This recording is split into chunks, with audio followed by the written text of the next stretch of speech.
Estamos começando hoje uma série para falar da Revista Espírita, a revista editada por Kardec, ainda no século XIX, e que serviu como meio de comunicação, de difusão do Espiritismo durante os 11 anos em que ele esteve à frente da revista, 10 anos e pouco, e posteriormente continuou a existir. Entretanto, nós vamos nos ater a esse período onde Kardec esteve à frente da revista, esteve como editor, esteve como responsável por ela, que é o período onde ele pôde influenciá-la diretamente, de uma forma mais efetiva, e cuidar da pauta, daquilo que era publicado, de que forma era publicado, os assuntos que eram trazidos. A ideia dessa série é trazer um pouco mais dessa revista para a maioria das pessoas, que muito pouca gente a conhece ou já leu, apesar de ser uma revista importantíssima, não só à época, mas ainda até hoje, pelo conteúdo que trazia. E também mostrar um pouquinho de cada uma das edições. Nosso objetivo em cada um dos nossos episódios é falar sobre uma das edições. Então nós vamos ter um episódio para a edição de janeiro do primeiro ano, para de fevereiro e assim por diante. Obviamente, não vamos cobrir todas as matérias da revista, primeiro porque isso seria impossível, por ter questão de tempo, e segundo, porque isso tiraria o objetivo principal, que é que vocês procurem a revista para ler e para, por vocês mesmos, como é o objetivo do Espiritismo, absorver aquilo que está ali, refletir sobre aquilo que está ali e tirar suas próprias conclusões sobre tudo que foi escrito. A revista, na verdade, ela foi lançada com recursos próprios do Kardec, o dinheiro dele, no início de 1858. Dia 1º de janeiro de 1858 era lançado o primeiro número da revista, em Paris. E ela tinha, esse primeiro número, 36 páginas apenas. Ela ficou sob a direção do Kardec, como nós já dissemos, até a sua desencarnação, que ocorreu em 31 de março de 1869. Até aquele momento ele era o responsável pela revista e depois, como já dissemos, ela continuou, mas isso estará fora do nosso escopo dentro desses vídeos que nós faremos. No Brasil ela está disponível já há muito tempo, publicada pela FEB, com tradução do Noleto, e ela está disponível inclusive gratuitamente em PDF para download no site da FEB. E nós vamos colocar o link aqui embaixo na descrição, basta vocês abrirem a descrição do vídeo, tem o link no site da FEB, não é nada de errado, a própria FEB disponibiliza isso, assim como disponibiliza, por exemplo, os livros da codificação para a divulgação da doutrina espírita. Então, primeiro, vamos falar sobre a linha do tempo dessa revista. Em 1857, ou seja, um ano antes, em abril, Kardec lançava a primeira edição do Livro dos Espíritos. Essa primeira edição, a maioria das pessoas sabe, ela tinha 501 perguntas. Ela não era ainda a edição que nós conhecemos hoje. Era uma edição com menos perguntas, com menos conteúdo, por assim dizer. E ele lança essa edição em abril de 1857. Em janeiro de 1858, ou seja, poucos meses depois, cerca de 8 meses depois, ele lança a primeira edição da Revista Espírita. E ele começa, a partir dali, a fazer a revista mensalmente, de uma maneira contínua.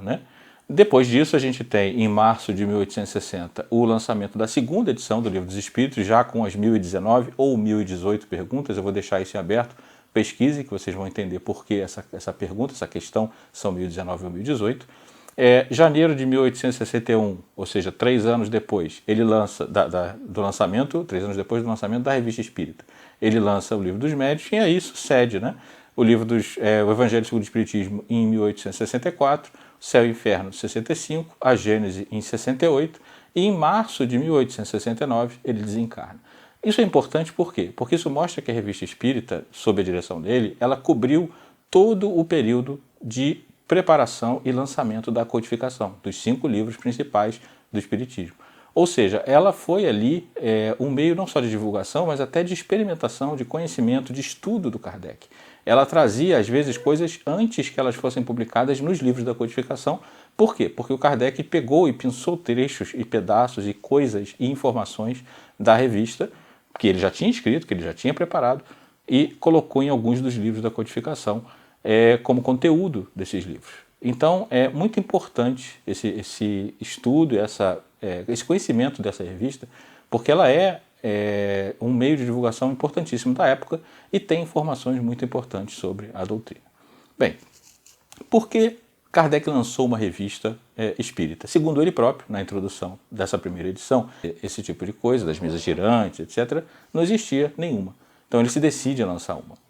E ele diz que um órgão especial de divulgação desse tipo teria o poder de interessar as pessoas e levar a essas pessoas os progressos dessa ciência, da ciência do espiritismo, da ciência dos estudos dos espíritos e do mundo espiritual. Então ele decide esse lançamento. E ele afirma nessa introdução dessa revista, desse primeiro número, uma coisa interessante, que ela previne não só contra os excessos do ceticismo, ou seja, das pessoas que duvidam e que questionam mesmo perante provas, mas também os excessos da credulidade, ou seja, daqueles que acreditam em qualquer coisa. E isso é importante hoje, porque hoje é muito comum, utilizando até mesmo as redes sociais como exemplo, a gente recebe mensagem, porque essa psicografia foi feita no centro tal e fala sobre esse assunto e explica aquilo assim assim, e é do espírito do fulano de tal que desencarnou, e a gente aceita às vezes sem questionar, sem se perguntar quantas histórias repetidas, a gente não vai citar nenhuma, mas quantas histórias repetidas houve nesse sentido, né, de centros que tiveram que vir a público para dizer, olha só, essa psicografia, essa mensagem, ela não tem nada a ver conosco, ninguém fez isso aqui. Nome de médium usado de forma indevida, são mensagens apócrifas, e tudo isso por quê? Porque alguém acredita e repassa. Então é importante que a gente tenha essa responsabilidade, como Kardec disse, de não exagerar na credulidade. Ele era do tipo que ia checar tudo. As primeiras reuniões que ele ia, ele olhava debaixo da mesa para ver se não tinha nada escondido, porque ele era um cientista. Ele não era uma pessoa que acreditava em qualquer coisa. E é preciso que nós tenhamos essa preocupação para que o espiritismo não acabe caindo no ridículo perante determinadas posições ou exageros que não são condizentes com a verdade. Então, um dos objetivos dele era esse, né? Era manter essa ligação com o público de forma a poder divulgar as coisas de uma maneira melhor. Outro objetivo era fechar essa lacuna, né, que existia de divulgação, e oferecer um meio de comunicação àqueles que se interessavam pelo espiritismo, para que eles pudessem se informar, para que eles pudessem receber informações da doutrina e conhecer melhor a doutrina e o ponto de vista moral dessa doutrina. Ele reforça isso, né? Que o verdadeiro ponto de vista da doutrina espírita é a prática do bem, a caridade evangélica, porque essa palavra caridade é muito mal compreendida. A caridade pensa-se sempre no maior, no mais forte, no que pode mais ajudando o menor, o mais fraco, ou então em dinheiro, em caridade material. E a caridade, segundo a definia Jesus, não é isso. Caridade é nós temos uma relação com o próximo, amarmos a ele como amamos a nós mesmos. Não importa quem sejamos, se nós somos ricos, pobres, se podemos mais ou menos, se temos mais ou menos que o outro. Nenhum de nós está livre de necessitar da caridade do outro, porque nenhum de nós é Jesus, nenhum de nós chegou a esse patamar.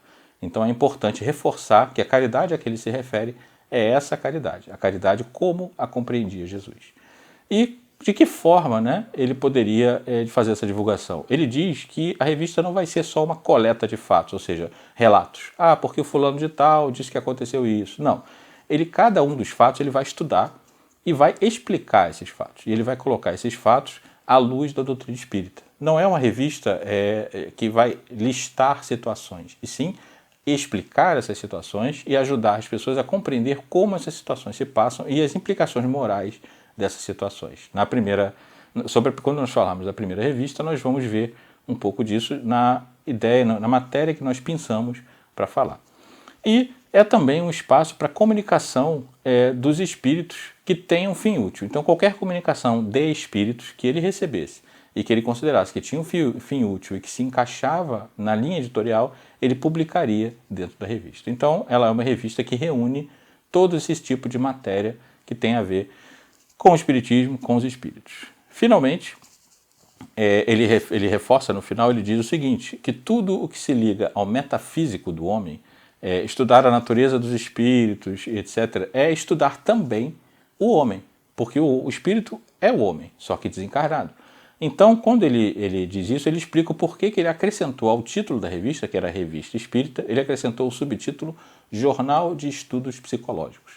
Então, na verdade, era um jornal que estudava os espíritos e a questão da influência desses espíritos na moral, na psicologia, por assim dizer, do homem daquela época. Então essa é a introdução do que é a Revista Espírita, e a partir do próximo episódio nós vamos falar sobre a primeira edição da Revista Espírita, que foi, como nós já dissemos, em janeiro de 1858, vamos falar de uma matériazinha dela e do que tinha nela, do restante do conteúdo daquela revista. Obrigado.